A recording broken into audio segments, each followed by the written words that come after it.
Hi everyone, Mrs. Hooper here, and today we are going to look at inside of a plant and animal cell. So make sure that you have your notes ready, eliminate any distractions, and let's get started. By the end of this video, you will be able to distinguish between plant and animal cells. You'll also be able to name and label some of the basic parts of both a plant and animal cell, along with the functions of those parts. Remember that cells are the basic structural and functional units of life, and cells have everything within them to survive on their own. In order to do this, they have little parts inside of them called organelles. Think of them as organs for the cell, and each organelle has a specific role that it plays for that cell. We're going to look at plant and animal cells.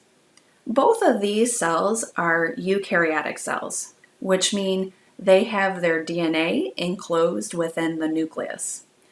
Remember that the nucleus is like the brain of the cell. It directs all of the functions within the cell, and it gives the cells the ability to replicate. We're going to be looking at some of the organelles that both plant and animal cells have in common in this slide. First thing that they have is cytoplasm. That's the gel-like substance within the cell that holds all of the organelles. They kind of like float in that gel. They both, of course, have a nucleus. They both have a cell membrane. The cell membrane is like the outer part of the cell, and this allows food and nutrients to come in, and it allows waste to go out. They both have mitochondria, which are these little pink ovals in this diagram. Mitochondria have the very important role of taking food and making energy out of it. They're known as the powerhouse of the cell because it creates energy and gives the cell the energy it needs to perform different functions necessary to survive. And then they both have vacuoles. Plant cells have one large vacuole, where animal cells have smaller, usually multiple vacuoles. The job of the vacuole is to store food, water, and waste. Now, a plant cell has a large vacuole because it needs to store a lot of water. Because if you think about it, a plant cell is not going to necessarily always have water readily available, so it has to be able to store water when it's able to get water. And that's why its vacuole is so large. We'll look at other differences between plant cells in upcoming slides. This is just a quick slide of an animal cell. This does not contain all of the organelles, just some of the organelles that we discussed. So here is the nucleus, the brain of the cell. These are the vacuoles, and you can see that they have multiple smaller ones.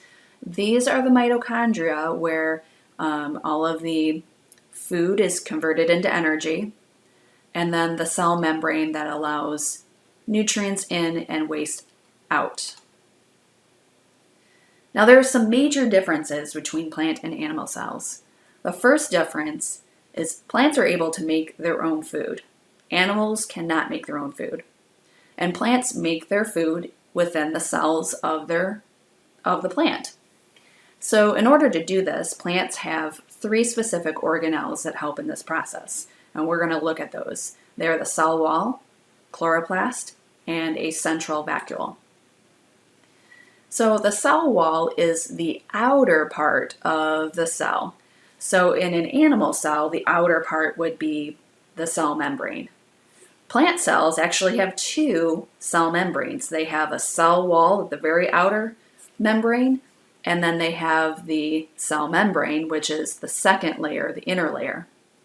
The job of the cell wall is to provide structure for the plant. If you think about it, think of it as like the skeletal system of a plant, because animals have a skeletal system made of bones that give the animal structure. Cell walls don't have that.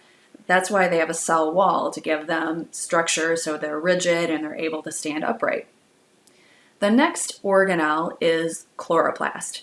These are green organelles because they have chlorophyll within the cell. That's a green chemical, and it absorbs sunlight and it creates food for the cell using carbon dioxide and sunlight to create sugar, which is food for the plant cell.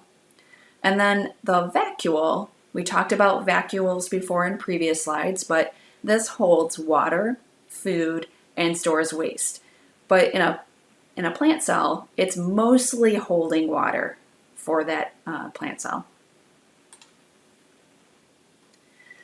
Now look at this cell. We've talked about animal cells and we've talked about plant cells. Looking at the organelles, can you determine what type of cell this is? Let's look at some of these organelles up close. It has a nucleus, which is the brain of the cell. It has mitochondria, which is the powerhouse where it creates energy from food. It has a cell membrane that acts as a fence that lets things in and lets things out of the cell. It has chloroplasts that use sunlight to create food. It has a cell wall that supports and gives shape, like a skeleton of the cell. And it also has a large vacuole that stores lots of water and can store waste and food. Did you guess what it was? If you guessed a plant cell, you are correct. So in this video, we learned how to tell plant cells from animal cells. We also learned the basic parts and functions of those cells. Now it's your turn. At this time, I want you to pause the video and try to label all 7 parts of this cell. And when you label them, also try to describe the function of those parts. And then once you've done that, go ahead and press play on the video and check to see if your answers were correct.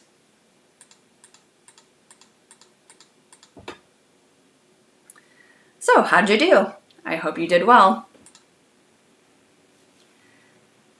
At this point, we have come to the end of the video, so make sure that you have all of your notes completed or the activity that goes along with this video. And remember, smile today, have a curious mind, and a kind heart. You are loved. Have a great day.